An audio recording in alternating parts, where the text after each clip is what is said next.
diagnostic très tardif et j'imagine une scolarité qui a été un peu l'enfer pour elle et pour vous aussi.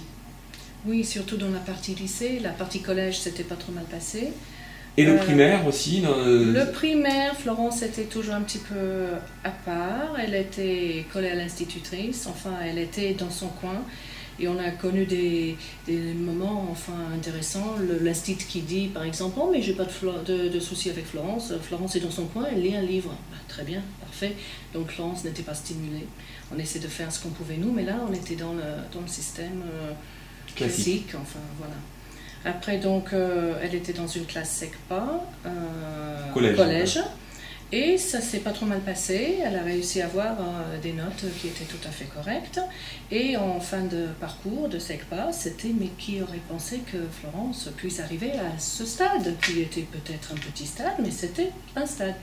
C'était diagnostiqué là, la dyspraxie ou pas encore? Là, c'est diagnostiqué, mais enfin les instituteurs, les profs n'étaient pas vraiment formés. C'était pour des difficultés diverses et variées. SECPA, c'est un petit peu beaucoup de difficultés différentes.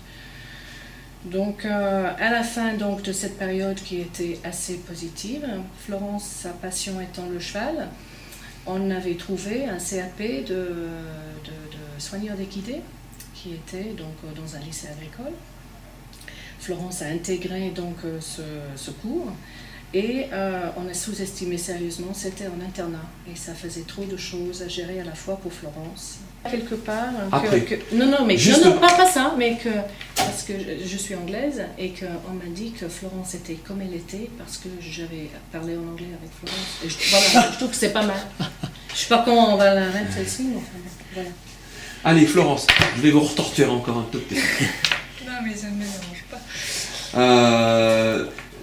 Vous n'avez pas eu beaucoup de souvenirs parce qu'on a pas mal parlé dans votre période scolaire de la SECPA, le collège, mais en primaire, vous n'avez pas beaucoup de souvenirs?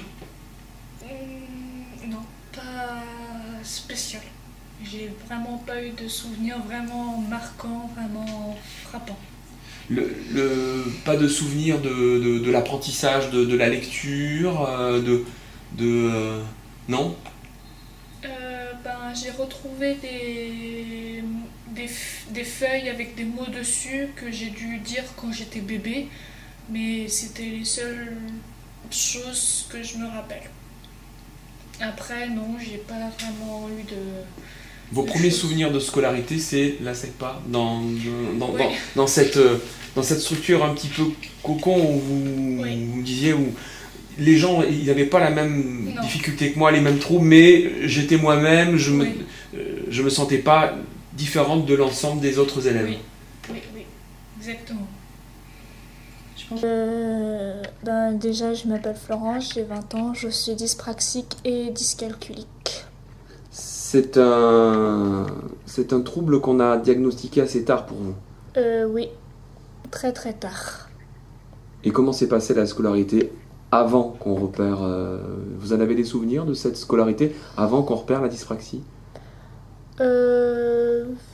Non, j'ai pas vraiment eu de souvenirs. Vous savez pas du tout comment s'est passée votre scolarité en primaire alors? Non, pas du tout, non. Je crois que Florence n'était pas très consciente à ce moment-là, enfin des difficultés qu'elle pouvait avoir, elle, par rapport à d'autres. Nous, on avait des repères d'autres, Florence n'en avait pas, et non, je pense qu'elle ne se rendait pas compte à ce moment-là. Et vous vous rendiez compte qu'il y avait un petit souci au niveau de la scolarité? Oui, on se rendait compte qu'elle n'avançait pas aussi vite que les autres, qu'elle avait plus de difficultés à lire et à écrire. Mais ce qu'on a toujours pu dire pour Florence, c'est qu'elle arrive à tout, mais plus lentement que les autres. Et c'est encore vrai aujourd'hui, il y a beaucoup de choses où elle est en train d'acquérir des connaissances et elle y arrive, mais peut-être 5 ans après quelqu'un d'autre, mais enfin bon, mais elle y arrive et c'est ça qui est important. Mais on ne savait pas ce qu'elle avait, on cherchait sans vraiment chercher à l'école. Qu'est-ce qu'elle a? Il faut aller voir un psychologue, il faut aller chez l'orthophoniste, enfin des choses classiques. On avait l'impression de ne pas vraiment avoir de réponse. Et en fait, ce qui s'est passé, c'est que ma mère, je suis anglaise, ma mère en Angleterre, m'a envoyé une coupure de journal, et c'était la page santé du Times, et c'était le syndrome de l'enfant maladroit, the clumsy child syndrome. C'est Florence. Bah oui, il y a beaucoup de choses qui sont là-dedans. Enfin, c'est vraiment, ça s'applique à Florence. Donc, on en a parlé en primaire, à l'école primaire. On a fait des recherches web. On nous a pris un petit peu pour des fous parce qu'on ne savait pas trop ce que c'était la dyspraxie. Et on a même entendu, mais madame, vous parlez en anglais avec votre enfant, enfin, parlez-lui en français. C'est parce qu'elle a des difficultés, parce qu'il faut lui parler en anglais. C'est un peu dur à entendre, mais enfin, Florence était déjà bilingue et puis il se débrouillait bien dans les langues. Donc il y avait des choses qui fonctionnaient bien et d'autres choses qui fonctionnaient moins bien. Là, on était conscients, mais... Vous avez consulté beaucoup de spécialistes, pédopsie, orthophonistes, ORL, etc. Et aucun, à un moment, n'a dit il y a peut-être dyspraxie. Enfin, l'orthophoniste non, le psychologue non plus, quand elle était donc en primaire. Après, on nous avait recommandé donc un psychomotricien. On ne savait pas trop, nous, ce que ça allait lui apporter, parce qu'on était encore dans le flou. Et après, un diagnostic a été posé quand on a vu c'était un neuropsy, et que Florence a commencé à faire des exercices, pour s'entraîner un petit peu. Mais il me semble qu'à ce moment-là, oui, on avait parlé de dyspraxie, mais rien n'était vraiment posé. C'était moi qui étais persuadée qu'elle était dyspraxique, en fait, et j'essayais de persuader les autres. Quand, à partir de quel moment ça a été très net, le diagnostic ? Le diagnostic s'était posé, je crois que Florence avait 12 ans, donc on était déjà bien avancé. Mais après, on a connu des périodes qui étaient assez difficiles, qui étaient, par exemple, on ne voulait pas, ce qui s'appelle aujourd'hui l'MDPH, ne voulait pas qu'elle aille dans cette classe SECPA. On s'est battu, on l'a parquée, entre guillemets, à la fin du primaire dans une classe CLIS.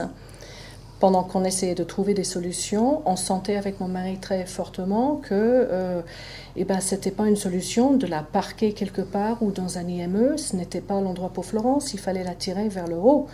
Or, elle risquait, comme il faisait. Elle risquait de se mettre dans un coin, et comme en primaire, Florence est tranquille dans un coin en train de lire, mais on ne s'occupe pas de Florence. Or, elle avait besoin d'être tirée vers le haut. Et on nous avait proposé à un moment donné un IME, enfin des adresses, pour quand elle avait 12 ans. Et dont j'ai appelé, je vais jouer le jeu, j'appelle le directeur qui me dit mais votre enfant parle, oui, votre enfant s'alimente seul, oui, elle s'habille, mais oui. Eh bien, madame, je n'ai pas de place pour vous. Tant mieux, parce que je ne pensais pas laisser Florence dans son institution. Devinez la réponse. Quand j'ai posé la question à MDPH, pourquoi il m'avait recommandé cet endroit pour Florence, on m'a dit, mais c'est pas sur votre chemin pour aller à votre travail au sud de Lyon? Donc, j'ai perdu toute confiance dans la MDPH à ce moment-là. On va recommencer, on va représenter un dossier. Maintenant que Florence est jeune adulte, quelques années plus tard, quelques échecs plus tard, il faut un statut pour Florence. Elle est déscolarisée aujourd'hui, mais on va y arriver. Il y a un peu trop là. Non, la MDPH, il mange. Vous mettez pas. On va gagner le procès contre la MDPH. Ils mangent. Une question que je vais reposer à Florence. À partir du moment où vous avez été dans cette institution SECPA, avec tout un tas d'autres enfants qui n'avaient pas les mêmes troubles, n'avaient pas les mêmes handicaps, certains plus lourds, certains plus légers, vous disiez, je me suis quand même senti libéré, je me sentais plus à ma place. Oui. Qu'est-ce que vous avez pu à ce moment-là parce que là, du coup, autant en primaire, les souvenirs sont très très vagues, très très flous, autant là, vous avez des souvenirs qui sont beaucoup plus nets. Quels sont les souvenirs qui, pour vous, cette période SECPA, vous sont les plus importants? Déjà que j'avais des notes à peu près correctes aussi. On faisait des activités aussi. Le vendredi, il y avait du poney, on faisait un peu d'ordinateur, on faisait des activités, des choses vraiment qu'on pouvait faire nous, et que moi, ça me faisait du bien de faire avec les autres. des activités, des choses comme ça, parce que eux, ils me repoussaient pas. Ils me disaient bien, viens avec nous, ne sois pas toute seule, viens avec nous. Ils essayaient de me... Il y avait peut-être des copains. Oui, j'avais des amis aussi. Des amis, des copains. Je pense que c'était ça peut-être qui a fait que peut-être pendant le primaire, Florence était en dehors du groupe, avec un regard de l'autre, même de l'instinct, d'incompréhension, pas de méchanceté, mais d'incompréhension, et que dans la classe SECPA, elle a commencé à avoir des amis, des copains, de faire des choses ensemble. Voilà. Vous avez vécu cette période, vous avez pu souffler en disant elle se sent mieux, ça se voit. Comment vous avez vécu ça? Elle avait le sourire pour aller au collège. Elle avait le sourire. Elle arrivait à faire ses devoirs et c'était difficile, ça n'a jamais été facile, mais elle faisait ses devoirs et elle avait des réussites. Et donc, voilà, elle se sentait mieux et puis de là, on a pensé qu'elle pouvait donc affronter après donc un CAP en équitation. Est-ce que le fait que malgré tout on sache que ce soit de la dyspraxie, mais qu'elle ne soit pas dans une institution ou un établissement qui a des gens qui sont formés pour la dyspraxie, est-ce que quelque part ça ne vous a pas ennuyé en disant on aimerait bien quand même que ce soit mieux pris en charge parce que c'est un trouble particulier? Absolument. Moi j'avais vraiment, on avait l'impression de se battre contre je ne sais pas quoi, parce qu'on ne... comment dire, la dyspraxie, c'est une idée. On m'a même dit, mais vous en Angleterre, vous mettez des étiquettes à tout. Et oui, on met des étiquettes peut-être à tout, mais nous, depuis qu'on a vraiment compris que Florence rentrait dans cette chose qui est la dyspraxie, c'est un soulagement quelque part, parce qu'il y en a d'autres qui sont... On ne savait pas, quelle peur, pour des parents. Qu'est-ce qu'elle a, notre enfant? Elle est différente, mais elle n'est pas si différente. Quand on parle d'handicap invisible, c'est aussi un souci, un handicap physique qui se voit, un handicap mental qui se sent plus que Florence. On peut trouver une solution, on peut gérer cet handicap invisible, donc qui en est éteint sans vraiment l'être. C'était très très difficile d'avoir... S'il y avait eu un centre ou quelque chose où Florence aurait pu, des spécialistes, voilà comment il faut faire, oui, ça aurait été un grand soulagement. On a vécu vraiment des périodes extrêmement dures. Et on a même décroché, après le SECPA, on a décroché, on a dit, on fait mieux nous-mêmes, on va faire nous-mêmes, et maintenant, on va repartir. Mais... L'épisode ensuite du CAP et équitation, avec ce départ en internat, c'était une volonté, vous lui en avez parlé, Florence était d'accord, elle avait envie de se former avec des chevaux. Évidemment, les chevaux, c'est quelque chose, c'est son domaine, c'est son univers. Donc vous êtes parti avec le cœur battant. La première année, vous m'avez dit que c'était une bonne expérience. On va reparler de cette première année. Tout s'est bien passé, vous vous êtes fait des copines, l'activité vous plaisait, mais malgré tout, vous n'avez pas pu passer. Non, alors on y va. Qu'est-ce qui s'est... Rappelez-moi de cette année, cette première année, vous découvrez un peu cette nouvelle formation. Qu'est-ce qui vous a le plus plu? Ce qui m'a plus plu, c'est d'être au contact avec les chevaux. D'être plus avec eux, de travailler avec eux, de ressentir ce qu'ils sentent, d'avoir un contact vraiment visuel et physique. Et de sentir que le cheval est là. Moi, c'est pas un jouet, c'est pas un doudou, mais quand je sens que le cheval est là, je me sens mieux. Je suis mieux dans ma peau. C'est quelque chose qui vous a apporté, le rapport avec donc, le cheval, mais aussi le fait que ça se passe dans une ambiance de camaraderie avec aussi les autres élèves. Oui, j'avais des copines, j'étais pas toute seule, elles me donnaient leur cahier pour que je puisse recopier, vu que moi j'ai un peu du mal, du moins j'ai pas du mal, mais j'écris un peu plus lentement. Et par moments, la maîtresse, elle effaçait et moi, j'avais pas eu le temps d'écrire. Donc, il fallait que quelqu'un me prêtait son cahier pour que je puisse écrire. Mais là, ça se passait bien. Oui, là, ça allait bien. J'avais des copines, j'étais bien. La deuxième année, c'est l'Apocalypse. On en a parlé. Je ne vais pas vous en faire parler parce que vous avez tiré les larmes. Je vais pleurer. Vous, cette deuxième année, vous n'avez rien vu le premier trimestre parce qu'elle disait rien, mais vous ne sentiez rien non plus. Et quand vous avez découvert ça, ça a été absolument, j'imagine, patatrac, encore une fois. Absolument, parce que on ne savait pas trop. Florence ne parlait pas énormément de ce qui se passait. Elle montait dans sa chambre, elle commençait à sortir vers le dimanche midi pour repartir le dimanche soir. Donc elle serait adaptée, je pense, à la vie de maison, mais on pensait que c'était peut-être l'adolescence, peut-être que oui, elle a des secrets. Enfin bon, elle a des secrets tout à fait, comment dire, bon, c'était des choses qui s'étaient passées à l'école, mais enfin bon, c'était... mais on n'a rien ressenti, enfin, de néfaste, enfin, de mauvais. C'était peut-être l'adolescence, enfin, c'est pas très sympa, mais sans plus.